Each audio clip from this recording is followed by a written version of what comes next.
எந்த மக்கள் அவர சந்திச்சாங்க, எந்த மக்கள் அவர அழுதாங்கன்னு எனக்கு தெரியல. மக்கள தினம் தினம் சந்திக்கிறோம் நான்.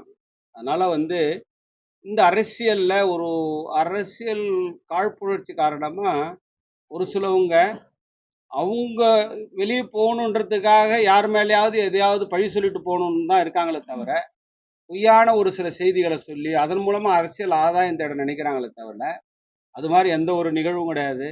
பொதுமக்கள் என்ன ஈஸியா பார்த்துக்கிட்டு இருக்காங்க. எத்தன பேர் பெனிஃபிட் அடைஞ்சிருக்காங்க.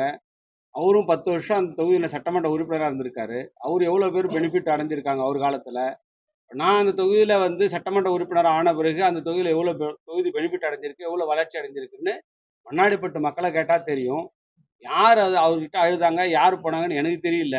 நான் டெய்லி மக்கள சந்திச்சுட்டு தான் இருக்கிறேன். மக்கள பார்த்துக்கிட்டு தான் இருக்கிறேன். அவங்க பிரச்சனை குறைகள தீர்த்துக்கிட்டு தான் இருக்கிறேன்.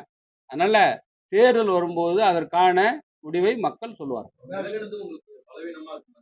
நிச்சயமா அது எங்களுக்கு பலவீனம் கிடையாது. எங்களுடைய தேசிய ஜனநாயக கூட்டணியுடைய நிர்வாகிகள், தொண்டர்கள் இன்றைக்கு ஒட்டுமொத்தமாக இருந்து, இன்றைக்கு அவங்க தேர்தல் வேலைய பண்ணிட்டு இருக்காங்க. கட்சி பணிய பண்ணிட்டு இருக்காங்க. நம்முடைய மக்களுக்கு தேவையான சேவைய செஞ்சுகிட்டு தான் இருக்கிறாங்க.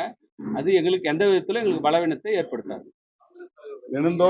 தினந்தோறும் கட்சியில தன்னை இணைத்துக் கொண்டிருக்கிறாங்க நிறைய பேர். இப்போ கூட உள்துறை அமைச்சர்